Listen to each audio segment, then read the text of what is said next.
Thank you for joining Impact in another one of our highly informative and important webinars. Just a number of months ago, I was sitting with the Impact regional directors that cover the entire North America. And I had mentioned to them that myself and General President Dean and Management Co-Chairman Bill Brown and Jeff Green, among others, had been to a construction users roundtable event, and the issue of suicide in our industry was raised. And at the CURT meeting, they said that it was an epidemic. And I spoke to all of them being iron workers, and said, "Are you aware of anybody in your iron worker circle that has committed suicide?" And I was incredibly dismayed to learn that each person sitting at the table, we were meeting face to face in those days, knew at least 3 or 4 people right off the top of their head that had killed themselves. And it hit us like a ton of bricks. And then not terribly long after that, I received a call from one of our good contractors, also a board member, that expressed extreme consternation over one of their people killing themselves inexplicably out of the blue. And we just started gaining momentum in terms of trying to think of the best way to create a culture of caring and address the truly suicide epidemic in our industry and at least our part of the world. I'm Kevin Hilton, the Impact CEO, and with me today is Cal Byer, Jeff Green of HDR, and Kevin Burns, the Chief of Staff of the Iron Workers. And I'm going to turn it over to Kevin Burns to make a few introductory remarks. General President Dean, Eric Dean, really wanted to be here. Unfortunately, he can't. And so he left his speaking role to the Chief of Staff, Kevin Burns. Kevin? Thank you, everyone, and welcome everyone to today's Impact webinar. On behalf of President Dean, as CEO Hilton just mentioned, Eric can't be on the call today. Our General Executive Board and myself want to thank you all for taking the time out to be on today's webinar. It's an upsetting and disturbing topic, suicide, but one that many of you on this call have experienced with a family member, relative, co-worker, neighborhood friend taking their own lives. Today's topic speaks mainly on the staggering numbers of suicide in construction, with the ironworkers unfortunately leading all other trades in the industry of that category. The ironworkers have always had a reputation of being the badass, hardworking men and women on every job site, right? But maybe that tag of being a tough badass has also come with a stigma attached that someone battling a substance use issue or suffering with various types of depression or anxiety feel it's a sign of weakness to seek out professional help. Collectively, both labor and management will continue to reach out to professionals in the industry, like our main speaker today, Cal Byer, and others, to assist us in finding ways we could break the cycle of people being nervous or unsure about reaching out to seek professional help. With the pandemic numbers rising all across the US and Canada, and the holiday season upon us, it can be difficult for those battling abuse issues or mental health issues during these times. While we need to isolate and stay safe, the isolation can trigger substance abuse issues and severe depression during these times. It's a tough time for a lot of people, not only during the holidays, but because of the pandemic where they have to isolate. That's why there's no better time than to have this discussion. And we'll continue conversations like this and find ways to communicate with our members, employees, families, and friends to let them know that we all care about them. And there's programs out there to help them. Don't be upset or nervous about reaching out to somebody. It's definitely not a sign of weakness to seek out professional help in these cases. We'll work together to get them the professional help they need to get their physical and mental health back on track, hopefully. And we'll continue on webinars like this to reach out and find programs to communicate with our employees and our members. And thanks. And now I'll turn it over to one of our contractors and Impact Executive Committee members, Jeff Green. Yeah, hello. This is Jeff Green. I really want to appreciate people spending their time and attending to learn more about the importance of mental health, on safety, productivity, and most critically on our workforce's well-being. I work with a large international rebar placing subcontractor and have been an impact trustee for over almost 20 years. And from this perspective, there's just a tremendous number of issues and opportunities that affect all of the workers, the unions, and the contractors. And impact, little advertisement here, serves as a great mechanism for the industry leaders on both sides of the table to get together and identify areas of success and concerns in order to improve our overall situation. And I think mental health and its manifestations as substance abuse or suicide prevention are more visible and on our minds with the stresses of COVID, as Kevin mentioned. And these problems have always been there and they must be addressed. And I view this in a similar manner as how people's safety journey has moved, 20 years ago from addressing fatalities and now to lost time accidents and then to OSHA reportables and then on to first aid cases or near misses. And we need a similar effort that transformed our safety world to include what to do to improve our collective mental health. The Ironworks International with Kevin Burns there has been very active with the building trades to address opioid concerns within the industry. Impact and contractor involvement will help generate and provide resources to address mental health issues across the board for employers and for the unions and for the individuals. There's no simple or easy solution, but we have to move forward because we have to progress. So, what we're doing now isn't acceptable, and we need to, kind of change our perspective of what we can and can't influence. As part of the little working group here, we came across Cal Beyer, our keynote speaker, and I am very impressed with Cal, and I'm going to kick back to Kevin to provide a little background on Cal before we get into our presentation. All right, thank you, Captain Green. Just a little housekeeping item. At the bottom of your screen, there's a Q&A and chat buttons. Feel free to type in your questions and make comments. I'd ask that you put them in the Q&A box. We typically don't monitor the chat box. So if you have comments, you have strong feelings about something, obviously this is a very emotional topic. Put it in there if you just want to make a comment. If you have questions for Cal, Captain Green, Chief of Staff Burns, or anybody on the staff, put them in there and we'll address them. And if we don't get to them before the end of the webinar, we will make sure that you're touched one-on-one to get that answer that you seek. The other piece of it is all of our webinars are recorded. We did a super powerful webinar just a few weeks ago on October 30th that dealt with this, but with the issue of addiction. And this is the second in a series of webinars that we're going to reach out to you on, whether it's addiction, mental health, suicide, but we're going to keep the conversation going.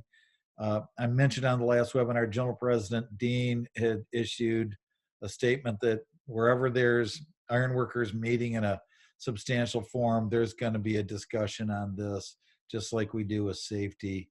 We're going to make sure that there's meetings that people can attend to make sure that they prevent themselves from succumbing to those demons.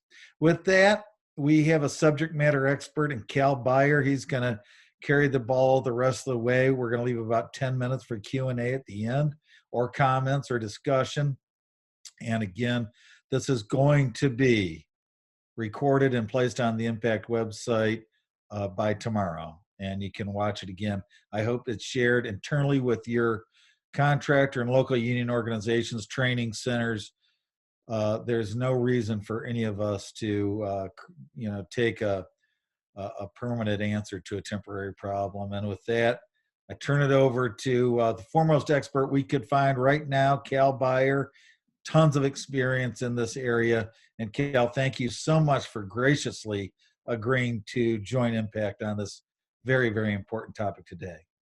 Kevin, Jeff, and on behalf of your General President, Dean, I've always been impressed with Impact. This is an honor to be here. There are many capable resources that we're going to be able to put you in touch with. I applaud your efforts, and what Mr. Burns said about the timing with the holidays and with the pandemic, there's no better time than to start this journey, as Jeff described. This concept of a caring culture already exists deep within the iron workers, despite that reputation for being smash mouth and badass. Kevin, I'll use your term. I look at the resources on the Impact webpage. I'm really impressed with the joint labor management cooperation. It runs deep, and it's really what makes your union and your signatory contractors so strong. I see it in the apprenticeship program and the great coordinators that you have, and the people and the pride taking advantage of that work ethic. Your leadership on opioids is much like the National Association of Home Builders, very strong. I and many people were touched last month by Sean Neely and Tom Gunning. Their testimonials of lived experience with addiction was brave and courageous, and it's that type of leadership that's going to propel us going forward. But one thing about Impact, your leadership on drug testing is long-standing, and the focus around prevention and treatment and recovery, I think, is powerful. And I'm really excited to be part of this effort. I had the opportunity to meet Vicki O'Leary now several years ago. She invited me to present at what was then known as Women Build Nations, which this year was rebranded as Tradeswomen Build Nations. And what an honor that was. But Vicki shared with me her efforts around diversity and inclusion and equity before it was the topic of this year with all the issues in our society. What was powerful was to learn about the maternity program. That's part of this caring culture that's already in place that we're going to build upon. But I learned about the health coverage and the paid maternity leave, and it blew me away. And I've talked a lot about the leadership of your group. But more than anything, I've been impressed over the last several months as we've been planning some of the initiatives, working with you, Kevin Hilton, and Mr. Burns, and now Jeff and several other signatory contractors. So this culture of caring is what we want to talk about today. And really, we're going to shine light on mental health and suicide prevention. I worked for a union contractor for the past 6 years. I started this new job on March 16th, the day before the rest of the world went working home and shelter in place. Construction has always been essential workers, and this opportunity to shine light has been powerful. It's what I've done every day since the pandemic began, is how can we make our industry better and healthier for the workers and their families. So our learning objectives today are to tackle that stigma that each of my predecessor speakers have talked about today. We're going to talk about this as a workplace issue. Frequently, this has been taboo. When I do this on job sites, I talk about it as a personal issue, a family issue, a community issue, and a society issue. Why the heck don't we talk about it in the workplace? And it's because of stigma. So how do we weave this in to our culture as an industry? So ironworkers, signatory contractors, safety, health, wellness, employment functions, and then partnering on labor relations for workforce development. And last, we'll share resources. And I'm really excited about a new website that's going to be available and shown to you today, where resources will be available. We'll continue to add to that as time comes. The very point Jeff made about safety, it's time to rethink about safety. The last 2 decades, we've had a decreasing number of non-fatal injuries. Why haven't we seen the same corresponding effect on serious injuries and fatalities? And it's time for us to get under the hard hat. What's going on with our workers? We have more safety, more training, more equipment, more technology available, and yet we're having these random losses. As an industry, our safety professionals, myself included, we focused on eliminating distractions from cell phones. But the reality is, every worker comes to work with the baggage from their personal experience, their personal life, their history, and the current issues distracting them. So we talked about the impact of the pandemic. We need to look at the connection between physical health and mental health. And we need to look more holistically at well-being. And I did that working for that union contractor to bake this in to our safety culture. So this topic is really important. It's really personal. It's really sensitive. And again, based on what we covered last month with Sean and Tom's testimonials, every person has an impact on this topic. Suicide is a pressing public health concern. I don't use the word epidemic myself because I don't want people to think it's a contagion, but we can prevent suicide if we talk about it. In 2018, there were over 48,000 suicide deaths. That number is up almost 40% since 1999. It's growing at a high rate, and all the pressures that we're feeling today put us on a bad trend line. But it's not too late to bring people hope and focus on help and recovery. One thing that we've learned, it's one thing to talk about seeking help. It's another for people to be brave to accept help.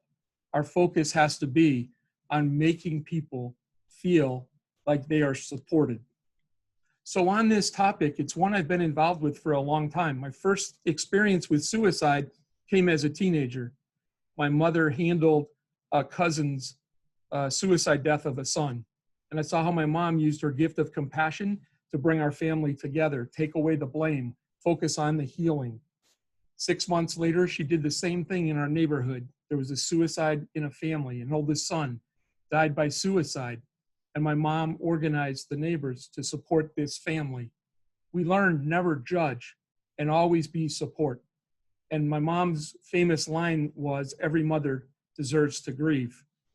I ultimately went to work in healthcare through high school and college. It wasn't very glamorous. I took specimens to the lab, but every job in healthcare mattered, like construction. And we build teams and we do things together. And I learned some very valuable lessons. Every job I had, I focused on this topic of mental health and suicide. The thing I learned in healthcare, the one pain we couldn't take away was the sting of a suicide loss. In my professional experience, a lot of my eyes were opened in the late 1980s and into the 90s. My first suicide prevention project in the workplace was 1992, and it was suicide deaths in jails. But in construction, 1996 was my turning point. I came to construction to help focus on saving lives as a safety and health professional. I moved from Chicago to the New York area, and I worked in New York pre-9/11. When 9/11 happened, it was eye-opening for me. I saw first responders and contractors working side by side in the rubble and wondering, what are the effects going to be on our workers? We didn't have chaplains like the police and fire departments did. There was no one really looking after construction workers. And when we called to offer help, we're tough, we got it, this is what we do, we're good. And we were until 18 months to 2 years later. The wheels started falling off and we saw people having consequences from that trauma. We saw it again post-Hurricane Katrina, but this time we were better organized. We had learned about critical incident response, providing psychological first aid to individuals. And that is where the roots were for the Construction Industry Alliance for Suicide Prevention. In 2014, I moved my family from Minnesota out to Washington State. A third-generation family-owned union contractor allowed me to build mental health and suicide prevention into our safety culture. And it was a powerful movement. And I'm going to share with you how we can do it. Along the way, I suffered a personal loss. This is my friend, Jeff, the big dog. He died in February of 2015. I hired him in 2004. We became fast friends. The only reason my kids ever fished was thanks to my friend, Jeff. I learned someone can tell you they're okay and not really be okay. I learned someone can ask you about your work with suicide prevention nationally, and that doesn't mean that they're not contemplating self-harm or suicide themselves. I learned a lot about Jeff, his struggle lifelong with depression, and I realized how many masks he wore. In the end, there was too little light, too late. He had struggled for a lifetime. He got tired. We need to move this upstream like we do with safety. We don't let people work from heights without fall protection. We don't let them work around energized electrical gear without arc flash gear. And we don't let you work in confined spaces without respiratory protection and ventilation and appropriate monitoring, etc. We need to do the same for people who are at risk. What ultimately happened, Jeff and his family, through his lesson, was humble. And Jeff's family said, Cal, if you ever have a chance to make your voice a little louder, please do. See, for 10 years prior, I was afraid to use the S word at work. My construction clients didn't want to hear about it. My managers in the workplace didn't want to hear about it. So I talked about mental health. It didn't make it a safety issue and it didn't get people on board. But after Jeff, I declared war on suicide and said, no one else is going to slip through the cracks. You're going to take one of the good guys next time you come through me. And I started bravely and boldly talking about suicide as a safety topic. And it's amazing. It is life and death. So here's 2 contact cards I'd like you to create in your phones: the National Suicide Prevention Lifeline and Crisis Text Line. It's the first tool I'd like you to have. I want you to share this with your loved ones and your family, and we'll talk about children in just a minute. But 800-273-8255. In July of 2022, we'll go to a 3-digit number, 988. Until then, this is our best number. You will find people who don't want to make a telephone call, and if they're not in imminent danger, then we're going to refer them to the crisis text line. I started sharing this with workers at the company I was with, and they were folks who suffered from anxiety or panic attacks. Some talked about post-traumatic stress from previous traumatic situations they'd observed. And the crisis text line is 741-741. I know we could have folks from Canada. I want to give you the same number in Canada. It's Crisis Services Canada, and that's 833-456-4566. They've got great resources. Their website has additional information by province, and that's going to be on that website that I mentioned. And I'm really happy to tell you, Crisis Text Line has the same number for Canada as in the US, 741-741. So what we'd like to do is just share a little bit of data. I don't like the data because it doesn't reflect all the pain and suffering that we survivors have. But this number is grossly underreported.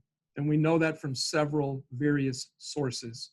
But that 48,000 combined with over 70,000 opioid deaths shows why the Impact organization is addressing this for contractors and our workers. The suicide rate would be 1 about every 11 minutes, 133 per day. It's the 10th leading cause of death among all ages and the 2nd leading cause of death for men. The reality is almost 80% of suicide deaths are men. And it's alarming when you think about it, and we have to do something about that.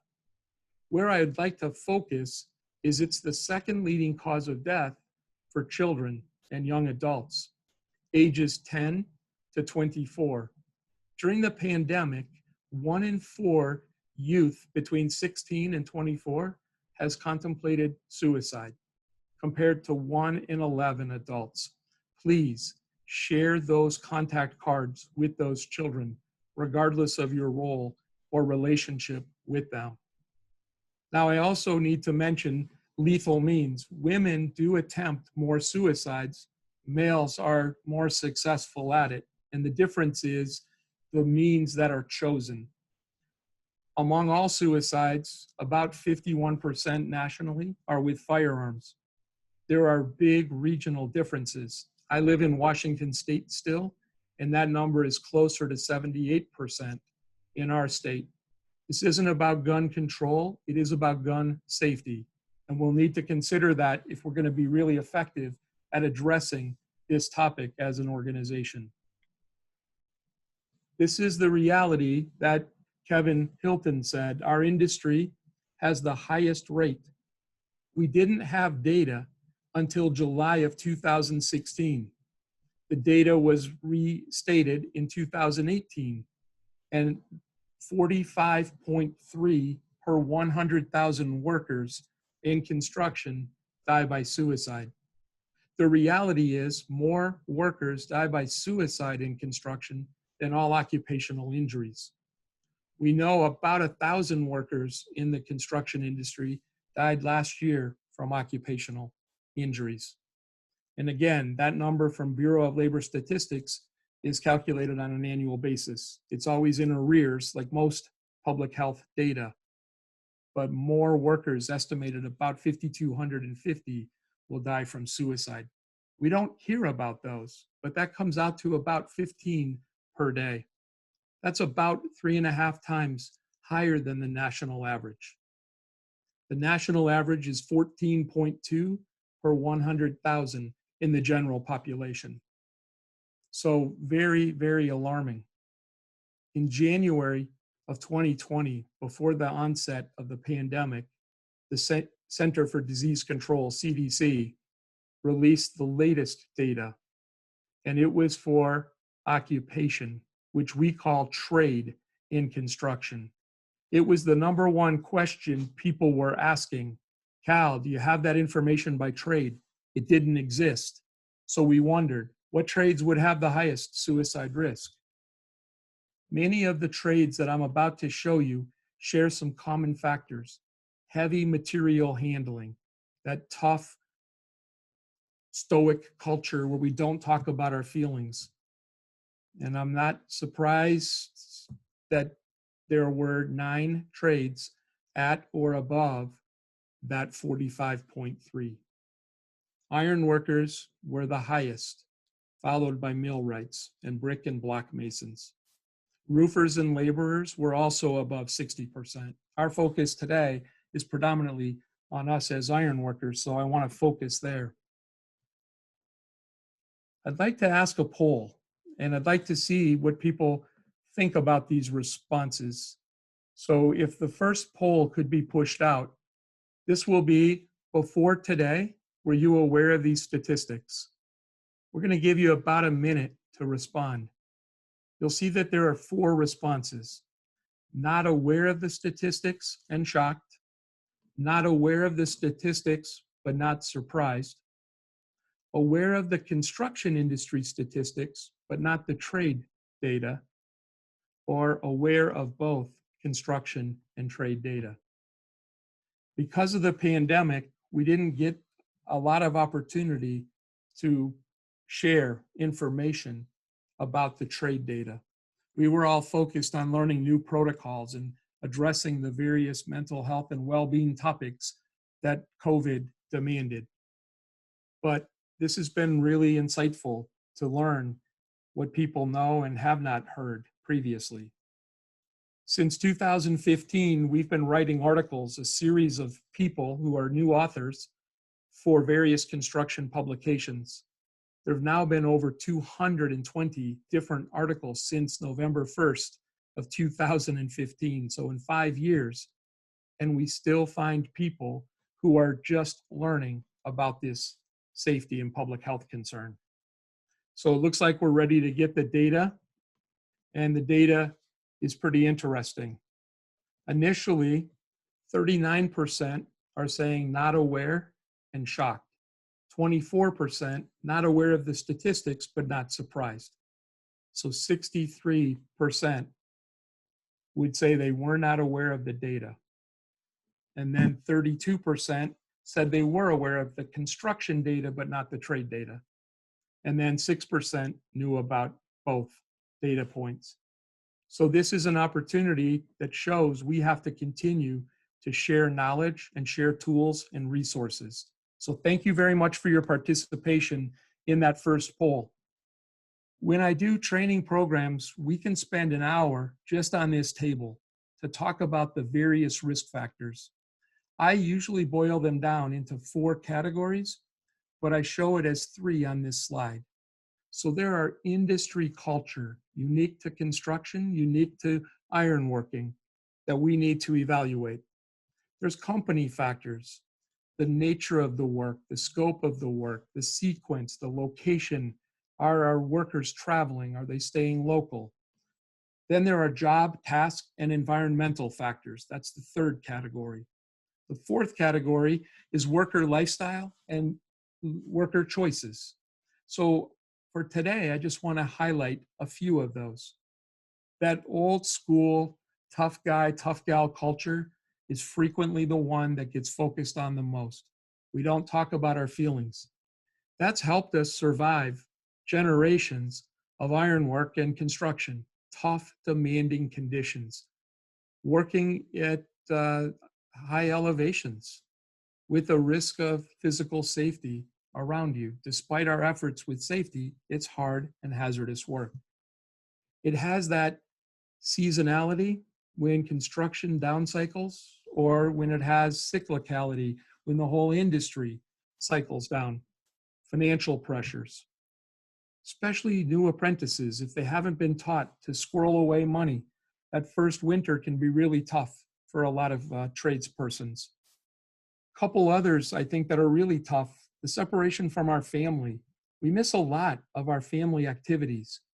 We're at work before the sun is out, and we're frequently home before those who were home after, those that went to work after us. All the overtime, scheduled or unscheduled, takes us away from a normal family life. The paycheck is great, but people are saying, is there more to life? There's pressure in construction, pressure to perform. There's humiliation when a project goes bad. There's the pressure of being a perfectionist and making a mistake and having to own up to it, and maybe getting teased or bullied in some organizations. There's too many risk factors for us to talk about today, but historically, we've had a culture that was tolerant of alcohol and substance misuse. And much of our substance misuse came because of chronic pain. Legitimate injuries, being treated by doctors, being given prescriptions, addictive medications, playing through the pain, not wanting to let your team down. Again, there's too many of these factors, but those are real. In 2015 and 16, we were the industry with the highest use of prescription pain medication. We didn't have a lot of solutions around chronic pain. And so these are industry issues that are going to require industry solutions. Now, what makes this challenging is we all have individual personality differences. We all have individual histories. We all have individual differences in how we process and cope with stress and anxiety and these pressures. They're going to show up differently in different people, so it's not one size fits all. This has to become a custom solution to meet the needs of each person and to meet them at their place. You might see physical signs of stress and anxiety. It could be these psychosocial signs, these what we listed here as psychological or behavioral. What's really important is when you detect signs of significant behavioral change, patterns of behavioral change, that's when you want to make certain you've got a safety net for that person so no one else can slip through the cracks. These are the things that we'll have to become better at. We don't want you to become clinical. I'm not clinical. I'm a safety, health, wellness, risk management professional dedicated to construction. I'm not clinical. So I don't talk in clinical terms. I talk about safety. I talk about health, wellness. I talk about getting people help, breaking down the barriers that keep them from seeking help. That's what we want you to do, is have upstream safety conversations and not let sweeping things under the carpet, dealing with the elephants in the room and being tough but gentle so people will know they can count on you, and that if I step forward, people will respond and they'll point me in the direction of help. And that's key to building this type of culture. The pandemic has created some challenges. We use that term social distancing. I wish they'd called it physical distancing, but social connection. We really need to stay connected during these tough times. The face coverings as well hide these emotions. It's hard to realize, is a person smiling? Are they frustrated? Are they frowning? Are they sad? Are they focused? Are they distracted? We've got to find new ways of staying connected to workers in the office who are working virtually for our companies, but especially those on job sites. The demands of this COVID environment are really challenging. Some of the techniques that we've seen work are just taking time for more frequent daily huddles, post-break stretches, doing more warm-up exercises, bringing the group together, doing the social distancing, but just checking in. Rotating leadership for those exercises gives people a chance to participate, build up that team, and asking people to say one or two things that are positive in the COVID. One area that people have been focusing on is our families have been more together, we're more supportive. Draw upon the support networks that do exist. Our work crews and our families are going to be two of those things that we can count on through thick and thin. So when people say, well, why is this a workplace issue? It's already a workplace issue. 1 in 5 of us as adults have a pre-existing mental health condition. Doesn't mean they all need psychiatric help or psychiatric medications. It just means that we need a culture where people can be themselves and that people can get help. The ones that have been most frequent that I have dealt with in the workplace have been anxiety and depression, two where people are pretty evident that they're looking for help, they're looking for resources. And substance use disorders, it's not enough to do drug tests if we're not going to have prevention, education, recovery, and treatment options. We've got to work together, contractors and locals, to make certain that our health benefit trusts are available and ready to respond when someone does step forward. I think you guys are doing a really good job, but this is one of the things that we talked about. Let's get better at it. Let's be excellent at it. Let's reduce the time it takes to get someone help when someone asks for help. This is why it's so important in the workplace. About 45% of people with those mental health conditions will seek help. So less than half. And the promising news is, especially for anxiety and depression, you have a high likelihood of success, up to 80%, if people get help sooner.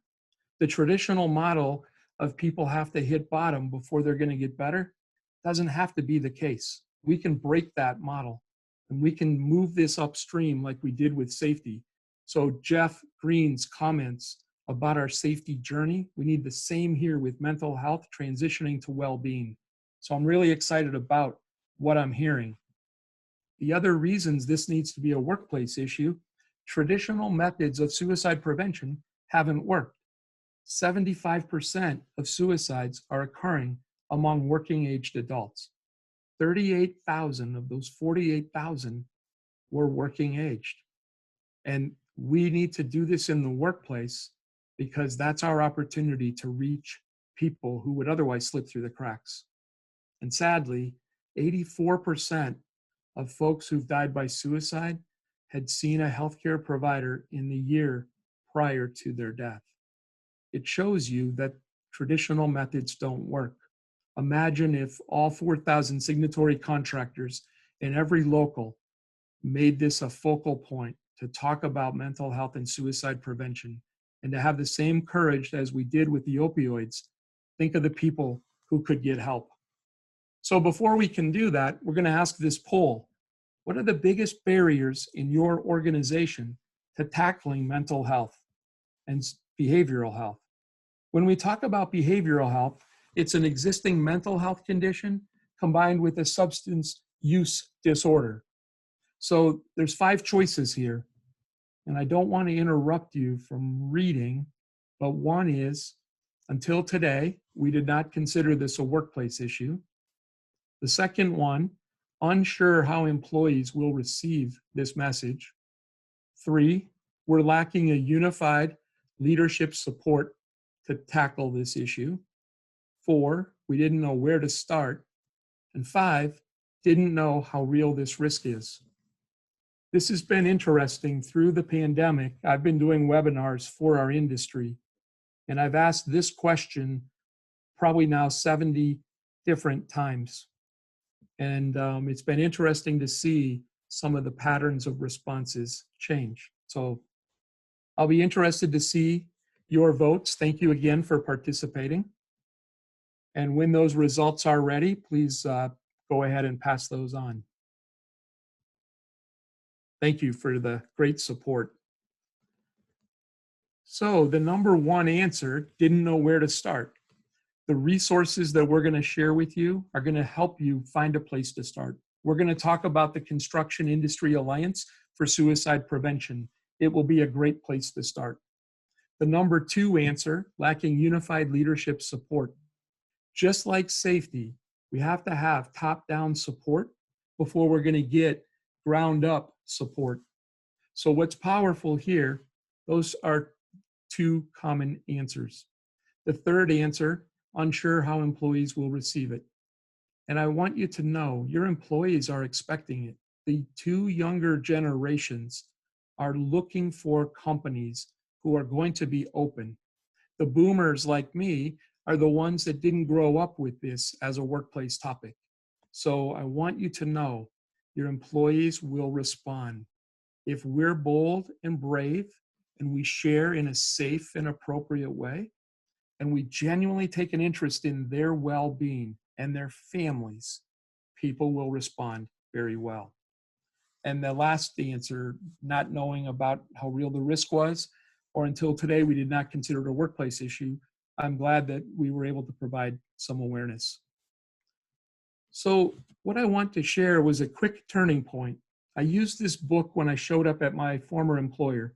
It was called Safety 24/7. It tells the story of a company's journey toward exceptional safety. What I love about it is it personalized safety and made it a personal responsibility.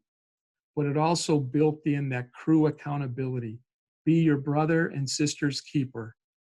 And it was powerful. It allowed me to reframe this as a safety topic into a well-being topic focused on mental health. Most of us said safety 24/7 meant getting people home safe at the end of a shift. If we truly have a safety 24/7 culture, we need to get people back to work safe from home. That became a tipping point. Get people back to work safe from home. Because people who are struggling are suffering in silence. They're living behind that stigma. They're afraid to seek help. They're ashamed that they can't handle it. Just like Kevin Burns described, we need to break down that stigma so people know it's okay to not be okay, and that people will have your back if you ask for help. When we bring people back to work safe from home, we have employee assistance programs or member assistance programs. We've got the full support of the union who will back you and give you that support that you need, no matter what that issue is. This is about hope, help, and recovery. Sharing the crisis hotline, sharing that crisis text line, those are ways that we let people know it's okay to not be okay. And what we talk about is that leadership support. Galvanize it by making it visible and vocal and vertical up and down the organization. Every organization has people with lived experience, like I mentioned for Sean and Tom and me sharing about my friend. That creates the most empathy, the most trust. It's honest, it's genuine, it's authentic leadership. And those stories become compelling. And I guarantee you, when you share that lived experience as a leader in your company or a supervisor in your company, it lets everyone know if he can talk about it or she can talk about it, so can I. And again, the trust, it's amazing. Within weeks to a month, you'll have people sharing stories. You'll have people helping others, making referrals to their crewmates. You'll have spouses talking to other spouses. Our crews are like little mini families, and you'll have this caring culture extend beyond the crew, beyond the car that we carpool in. You'll have it at home. It's about no person left behind. And how do I know that this has worked? Here's proof. This is a business publication. It's called Forbes. This was in May of 2016. What construction workers could teach other industries about mental health awareness. I'm going to send this to Kevin Hilton and Kevin Burns to send out to everyone who attends. We'll put it on that separate website. I want you to read that whole article. But it's about the lives that have been saved because people in our industry have been supportive of this message. And they've humbled themselves, made themselves vulnerable, stood up and said, let's talk about this. And how can I help you? So for today, I'm just going to share, I've been working on this well-being model, and it really is how do we integrate this on the construction company, to the job site, to the work crew. I'll tell you more about that on another date. I also want to mention for the businesses, the contractors, there is a connection. This gentleman, Brent Darnell, is a quality friend. I'm going to recommend him to Impact to do a program. He is an emotional intelligence guru. He's known as the EQ guy. He builds cultures around self-awareness, focuses on communications, and they're built around this concept of courageous conversations. His book is called The People-Profit Connection.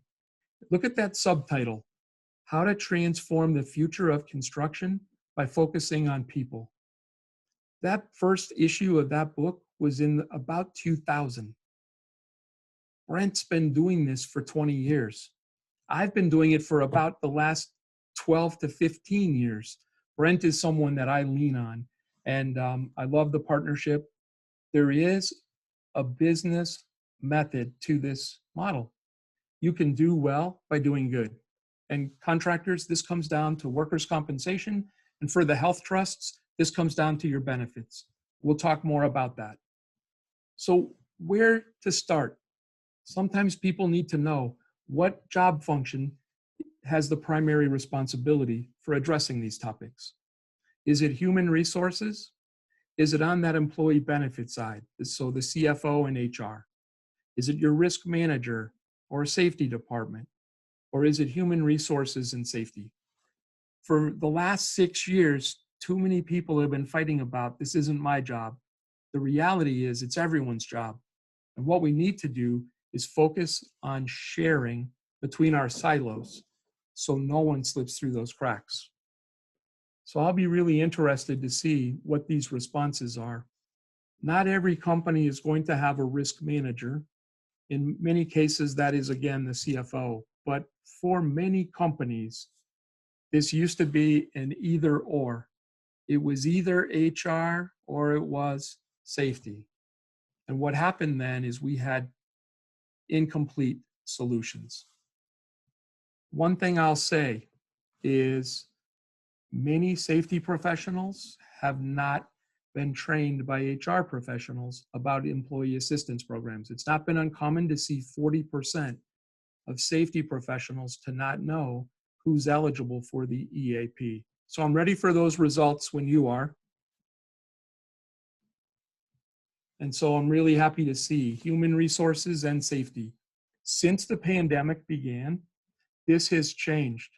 Near the beginning of the pandemic, that number was less than 10%. I had a series of about 20 webinars where I was asking a question like that, and it has grown now to about 54%. So I think our messaging is getting through. The reality is everyone has a role to play in these topics. So thank you. Now, you're going to receive a PDF of these handouts. I know we're going to yield to questions here in just a moment, but I wanted to cover a few of these stigma reduction strategies. So I want to share with you some tools that will be helpful for you breaking the ice with your crews. This first one is Man Therapy. It's a website dedicated to using humor to break the stigma. We use those in toolbox talks. We use those in some divisional meetings. They're very effective. The three I recommend are eating, breathing, and exercising. And it's not a real therapist. He's a caricature, but your employees will generally respond very well. If you're interested in learning more, there's 9 videos, 2.5 to 4 minutes in length, Joyages. We're going to be building that out as Hard Hat Health. in the spring of 2021. There will be more, but very useful. We'll share additional information for the website on employee assistance programs. This will be something you can ask yourself. Do I know the answers to these questions? If not, dig in, get those answers, and share it with your employees. I'm going to leave this in here. We're not going to do it right now, but I did role playing at the company I worked with almost 600 employees. We broke people down into groups of 2 and 4. This is a case study. It's a scenario, but here's what we asked them.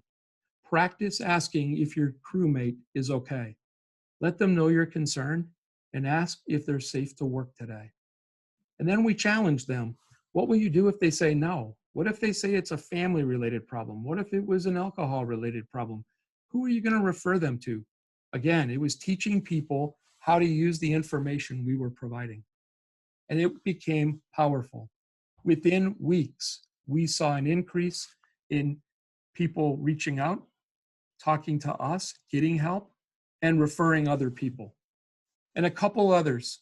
I post a new blog about every 6 or 7 weeks. I'm trying to educate, share knowledge, point people in the direction of resources. We want you to use those. So contractors, steal these, share those. It's great. It's for the greater good. And then one last area I want to highlight. We use wallet cards for badging. And Kevin Burns, you've got the trifold that the Iron Workers and Impact have done. Powerful tools. Think about hard hat stickers. The last thing I want to highlight right now is the Construction Industry Alliance for Suicide Prevention. It's a separate standalone organization. The information is available for free. PreventConstructionSuicide.com. You will have articles, there's videos, there's toolbox talks, there's an integration checklist. You can use that to figure out how to bake this in to your safety health culture. And I want to share with you just a few of the examples of English and Spanish posters.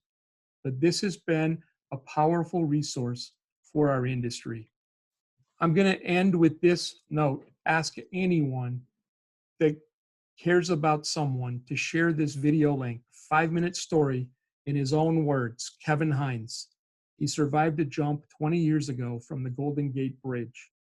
And it's very powerful. He said within a microsecond, he had immediate regrets. He thought of his family, father, mother, and then he thought about many things. Kevin is a very strong champion. There's additional resources on his website. He overcame the disease of bipolar and depression, and he's a powerful living testimony what happens when people support you and you believe it yourself, and then you help others. So Kevin, I'd like to turn it back to you so we can do questions and answers. And I'm just going to put my contact info up until it's ready for you to share that website that I know you want to make available to our. Very, very well done, Cal. Appreciate it very much. And in a moment here, we'll share the part of our website that has virtually all of these resources. And remember, just as a reminder, this will be posted by tomorrow on our website, the Impact website, impact-net.org. And in addition to that, all the PowerPoint and everything. I know some people have asked about the PowerPoint, but I don't want to drone on. We're tight for time. We want to be respectful of people's time. So right off the bat, and I read these, they're very unfiltered. So Barbara Sheedy says, Cal Byer, thank you for what you do. You're making a difference in so many people's lives and companies. I'm a CFMA member and have shared your suicide prevention information with other colleagues who've been impacted by suicide in their organizations. You have specific knowledge of our industry, and that really assists leaders work through this tough topic. Your passion and knowledge is making a difference. Thank you. Bob Latendre, Robert Latendre says, what are signs to look for? I think that's was covered well in that one slide in particular. And in addition, just in weighing in, Kevin Burns and Jeff Green, by all means, weigh in where you think appropriate. Kevin, isolation, someone withdrawing. someone who seems to be losing hope, someone who expresses comments about death or dying, someone who appears to feel that they're a burden to themselves, to their crew, to their family, a person who has lost purpose. Those would be special warning signs, and we would want to elevate that. And it's a great question, Robert. I'm happy to communicate with you. If you put your email address, I'll respond with some additional information. Right. Will Attig says this is such an important point. We're struggling with the means issue in the veterans community. Well, thank you for your service and your sacrifice as a veteran. And yes, it is something. We had a meeting recently with the U.S., one of the military branches. I won't name them by name.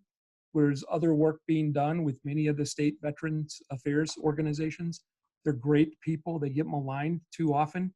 The majority of the veterans who die by suicide aren't in the healthcare system. So again, move that upstream. When someone is discharging, we've got to focus on transitioning.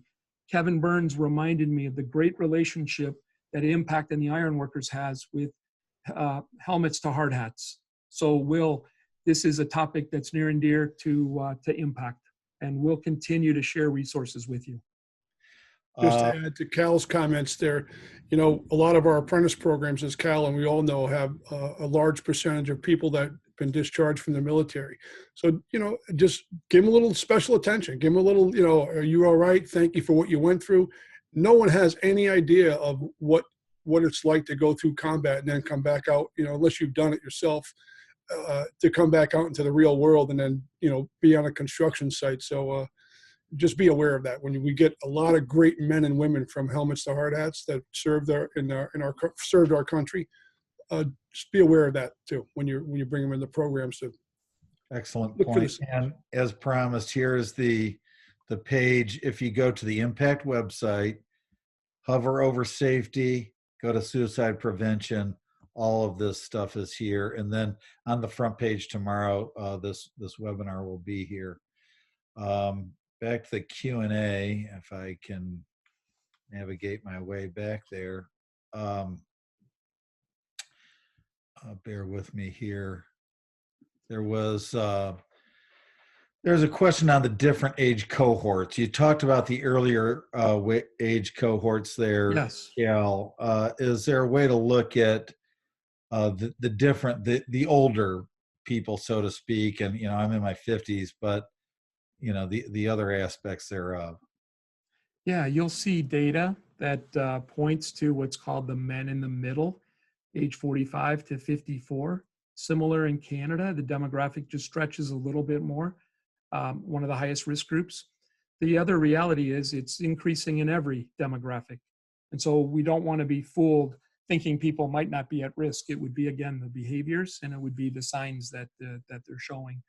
But I think, Kevin, maybe one of the follow-ups we could do is look at the questions we might not get to, and then provide specific responses to those individuals and those questions. Yeah. We're in the last minute. Let me hurry through, and then we'll reach out back. Could our new safety culture, although safer in many ways, be, but with a lot of sites having zero tolerance policies that now have workers scared of being fired for making a mistake, could these new procedures be putting stress and taking the fun out of work that used to be such a huge part of our industry? Yeah, that's more than a rhetorical question, right? We had a conversation. Jeff Green was part of it. You had several other signatory contractors, and I remember Bill Brown being there as well. And one of the contractors actually said, we make mistakes in the office with spreadsheets, or we pull up the wrong Excel file and we don't have incident reports, and we don't have that type of incident reporting. It stuck with me. So I do think, Kevin, that's a really interesting comment. And I think we have to think about unintended consequences, right? And what are the human effects on those really strong accountability cultures? What I love about your program is you guys believe in second chances, and maybe zero tolerance is too strong. Yeah. And again, I will funnel these to Cal, and we'll get the answers on the website and some form. Just real quick in the last minute, dysfunctional romantic relationships lead to this. Yeah. Ties mental health first aid. There's a Yes. mhfa.ca that's available through the provincial building trade. Yes. Many thanks. People, survivors. I mean, it's just very powerful. So we'll get to these. Like I said, we want to be respectful of people's time. Cal, thank you so very much.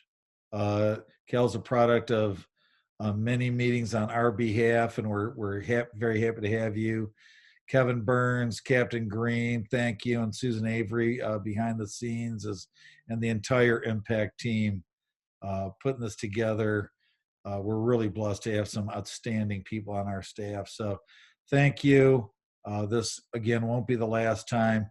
Keep an eye on your email. I know we send a lot of emails. We're trying to be more pointed in that. We'll work hard on that. But everybody, thank you for joining in this very important topic, and take care. Have a happy Thanksgiving next week. Thanks everyone for joining us. Thank you, Kevin Thanks, and Kevin and Jeff.